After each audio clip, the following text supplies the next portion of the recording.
देखा, जिसका भी जमीन है, अब वो 12 अगर बात करें कि दिन की बात है, या 12 जो है यहाँ पर महीना की बात है, या 12 जो है यहाँ पर साल की बात है, अगर किसी ने भी आपकी जमीन को कब्जा किया हुआ है तो अब उसको कब्जा से हाथ धोना पड़ेगा। यानी अब उसमें खौफ भी है, ये भी कह सकते हैं। बहुत ऐसे लोग हैं जो जमीन को कब्जा किए और अब आप प्रयास कर रहे हैं कि वो जमीन उनसे खरीद लें। यानी छोड़ने का तो मन नहीं हो रहा, लेकिन लगता है कि अब कानूनी प्रक्रिया में जो है जमीन हाथ से चली जाएगी, इसलिए कि उसके पास जमीन तो है लेकिन जमीन का कोई भी जो है ना कागजात नहीं है। और अगर जमीन का कागजात आपके पास नहीं है तो ये जमीन आपके पास नहीं रहने वाली है। यानी जमीन जो मिलेगा वो असली मालिक को ही मिलेगा, इतनी आसानी से जो है आप इसको प्राप्त नहीं कर सकते हैं। सुप्रीम कोर्ट के बहुत सारे फैसले को देखने के बाद भी आपको समझ में आ जाएगा कि आखिर इस तरह का जो मामला है, अगर किसी का भी जमीन है तो जमीन का अगर एक तरह से कोई मालिक है, जमीन मालिक है, जमीन मालिक जो है क्या कर रहा है, सरकार को वो टैक्स पे कर रहा है। जमीन मालिक के पास जो है एक तरह से सरकार को वो क्या कर रहा है, टैक्स दे रहा है। जमीन मालिक के पास प्रॉपर दस्तावेज मौजूद हैं, जमीन मालिक के द्वारा जमीन का रसीद भी कटाया जाता है। तो ये सभी डॉक्यूमेंट जमीन मालिक के पास मौजूद है। तो ये सभी डॉक्यूमेंट जमीन मालिक के पास रहते हुए भी इस बात को समझना बेहद ज़रूरी है कि अगर उसकी ज़मीन को कोई और कब्जा कर लिया है तो इतना आसान नहीं है कि वो व्यक्ति कब्जा कर लिया है और वो संपत्ति का मालिक बन जाएगा। जमीन मालिक कभी भी चाहेगा वो प्रॉपर्टी को बेच सकता है, उसको पूरा अधिकार है, इसलिए कि वो प्रॉपर्टी उसके नाम से है। खरीदने वाला अगर वर्चस्व वाला व्यक्ति होगा वो खुद जाकर कब्जा कर लेगा, इसलिए कि उन्होंने क्या किया, संपत्ति को खरीदा है और वो भी खरीदा और साथ में उसके पास अब रजिस्ट्री भी है और उसके पास जो है ज़मीन का वो म्यूटेशन भी करा चुका है। तो इसीलिए वो आसानी से उसको जो है खाली करवा सकता है। ऐसे बहुत सारे सुप्रीम कोर्ट के फैसले हैं जिसमें जो प्रॉपर्टी है वो संपत्ति के जो मालिक हैं, अधिकांश फैसले में यही देखा भी गया है, जो संपत्ति के मालिक हैं उसी के पक्ष में फैसला भी दिया गया है। तो इसीलिए अगर इस प्रकार का आपका समस्या है तो आपको घबराने की ज़रूरत नहीं है। यहाँ पर देखें, कह रहे जमीन हो, मकान हो, अवैध तो अवैध ही होता है, संपत्ति मालिक का ही रहना चाहिए, 12 दिन हो या 12 साल। न्याय की ये अच्छी पहल है, स्वागत योग्य है। बिल्कुल देखें, अब जो एक तरह से जो बदलाव है, यानी इसमें कोई ये 12 साल 12 दिन वाली बात नहीं है। अगर आपकी ज़मीन को कोई कब्जा करता है जबरन अवैध तरीके से वर्चस्व दिखा के, दादागिरी करके, तो अब उसका खैर नहीं, आप आसानी से अपनी प्रॉपर्टी को प्राप्त कर पाएंगे। अगला सवाल है, सर मेरे दादा के नाम से 1908 का खतियान है। देखें, 1908 का जो खतियान है ये अंग्रेज़ों के द्वारा ज़मीन का जो सर्वेकरण कराया गया और उसके बाद जो ज़मीन मालिक है ना, ज़मीन मालिक को ज़मीन का खतियान दिया गया, 1908 का खतियान।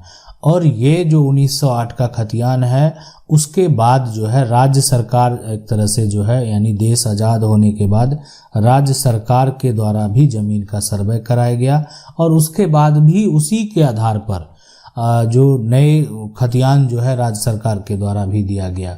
तो ये जो है अधिकांश राज्यों में ऐसा हुआ।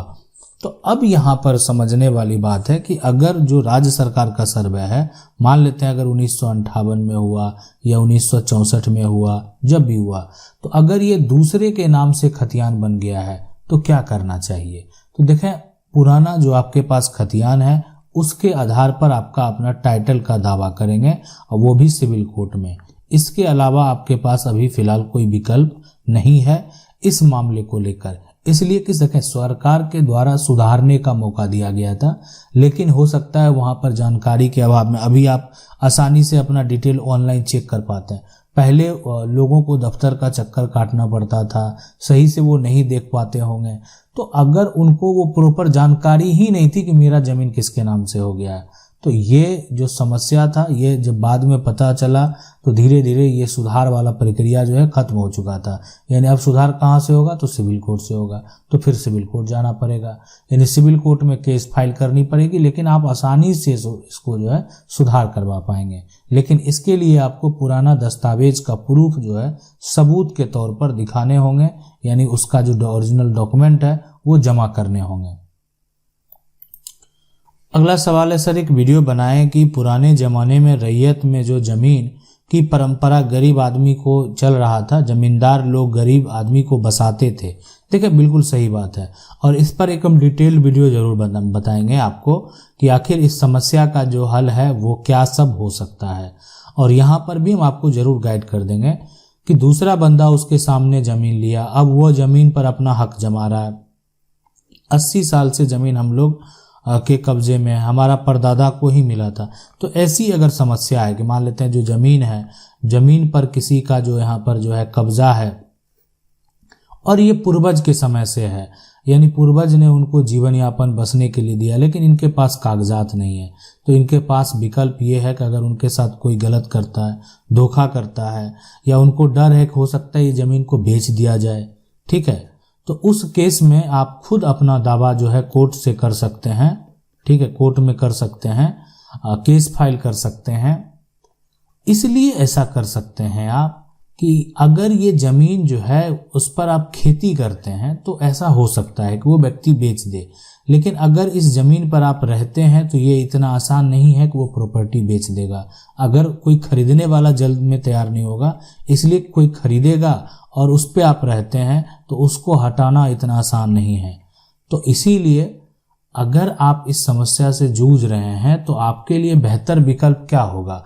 बेहतर विकल्प ये होगा कि अगर आपकी ज़मीन है और आपको परेशान किया जा रहा है, आप खुद कोर्ट में ये दावा करें और इसको साबित करने का प्रयास करें कि आपके पूर्वज के द्वारा। भी आपको साबित नहीं करना, आपको तो बताना है। आप अपने वकील से जाएंगे, बात करेंगे, वो जो है आपको बताएंगे, आप अपना समस्या बताएंगे कि आखिर इसमें क्या करना चाहिए। इसलिए कि सबसे पहले तो आपको ये साबित करना होगा कि आप वहाँ पर जो है पूर्वज के समय से रह रहे हैं, उसके बाद आप आसानी से उसको प्राप्त कर पाएंगे। लेकिन अगर आप ये साबित नहीं कर पाएंगे कि ये ज़मीन मान लेते हैं जिस पर आपकी खेती करते हैं, ये ज़मीन जिस पर कि आपका मकान बना हुआ है, ये पूर्वज के समय से, अगर ये जो है साबित करने में आप एक तरह से विफल हो जाते हैं तो फिर ये ज़मीन जो है आपके हाथों से आसानी से जा भी सकती है। अगला सवाल है, मेरे दादा की ज़मीन है और दादा की मृत्यु के बाद सारा ज़मीन दादी के यहाँ पर जो है प्रस्तावित नामा, वसीयत, नाम है ना, लिखवा लिया है। और 1995 में जो है हम लोग अगर यहाँ पर बात करें, गांव के 5 एक तरह से में रहे, जो आज उस ज़मीन मुझे 2 कट्ठा कह रहा है, लिखने के लिए जो मेरा हिस्सा 4 कट्ठा होता है। तो हिंदू लॉ में क्या नियम है? पत्नी का अधिकार। तो देखें, पत्नी के अधिकार की अगर हम बात करेंगे, अगर ज़मीन जो है वो दादा की ज़मीन है, सबसे बड़ी बात है, अब दादा की मृत्यु हो गई है तो अगर मान लेते हैं दादी का भी नाम अगर उस पर आ गया है और वसीयत जो है नाम पोता एक तरह से लिखवा लिया है 1995 में। अब देखें, सबसे बड़ी बात है कि वसीयत जो है सिर्फ किस तरह से लिखाया गया। वसीयत जो है हो सकता है फर्जी तरीके से लिखा लिया गया हो, या वसीयत रजिस्टर्ड नहीं हो तो आप उसको चैलेंज कर सकते हैं। लेकिन कानूनी तौर पर जो है दादा के नाम संपत्ति हो जाए या दादी के नाम संपत्ति है, दादा के नाम से तो पहले था ही, मान लेते हैं दादी के नाम ही संपत्ति है, तो जो भी है, तो जितने भी उत्तराधिकारी होंगे सबका कानूनी तौर पर बराबर अधिकार होगा। किसी के कहने से 2 कट्ठा, 3 कट्ठा, 5 कट्ठे की बात नहीं हो सकती है। तो इस तरह का अगर समस्या से अगर आप जूझ रहे हैं और आपको समझ में नहीं आ रहा है क्या करना है, तो आप पार्टीशन सूट जो है वो कर सकते हैं और पार्टीशन सूट करके आप अपना हक जो है, हिस्सा जो है वो प्राप्त कर सकते हैं। अगला सवाल है, हेलो सर नमस्कार, मेरे दादाजी ने 15 साल पहले गांव में किसी आदमी के नाम से जो 5 कट्ठा जमीन ली, जमीन मालिक अभी पलट गया, हम लोग के नाम से जमीन नहीं लिख रहा है। जमीन मालिक का कहना है कि अभी भाव रेट जो है वो चाहिए, तभी आप जमीन लिखेंगे, तथा हमारे पास जो है एक तरह से पंचनामा पेपर भी है और गांव वाले भी जानते हैं कि इनका जमीन इनका नहीं है, इनका ही है। अब बताइए सर क्या करें?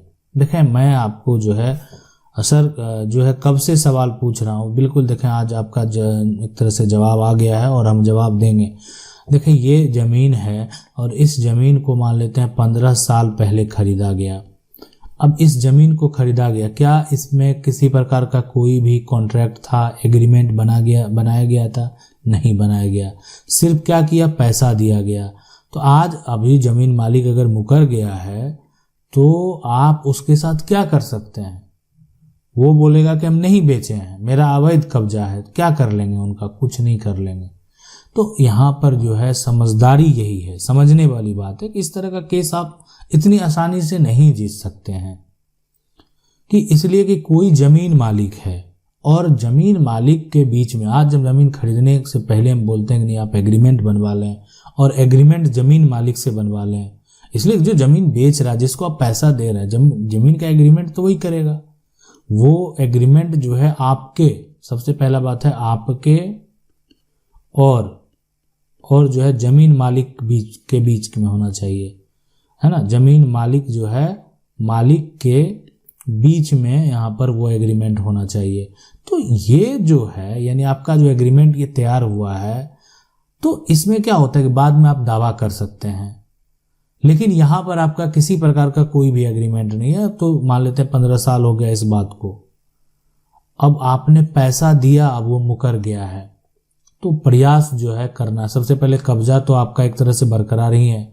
अब कोर्ट में भी विवाद अगर आप लेके जाते हैं, आपके पक्ष में अगर मान लेते हैं बहुत सारे गवाह हैं, ग्रामीण हैं, उस व्यक्ति के पक्ष में उतने लोग नहीं हैं कि जमीन जो है एक तरह से विश्वास पे खरीदा गया, पैसा दिया गया, लेकिन अब जमीन लिखने को तैयार नहीं है। वर्तमान में जमीन जो है वो मेरे कब्जे में है, और अगर मान लेते हैं जो ग्राम पंचायत के सरपंच हैं, सरपंच का जो फैसला है वो भी आपके पक्ष में है, तो वो भी एक सबूत के तौर पे आप दे सकते हैं।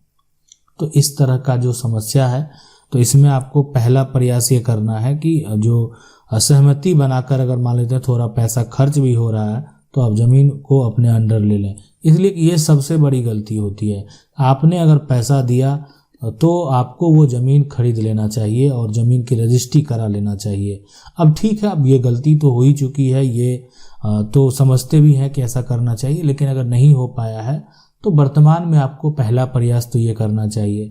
नहीं मानने को तैयार है कि और थोड़े कुछ पैसे ले ले, अगर वो ज़मीन आपको रजिस्ट्री कर दे, नहीं मानने को तैयार है तो कानूनी प्रक्रिया में अगर जाता है तो आपको अपना जो पक्ष है वो स्ट्रांग रखना पड़ेगा। आशा करते हैं वीडियो अच्छा लगा होगा। वीडियो को लाइक जरूर कर दें। चैनल को पहली बार देख रहे हैं, सब्सक्राइब करके जो बेल आइकन है उसको जरूर दबा लें। मिलते हैं अगले वीडियो में, तब तक के लिए जय हिंद।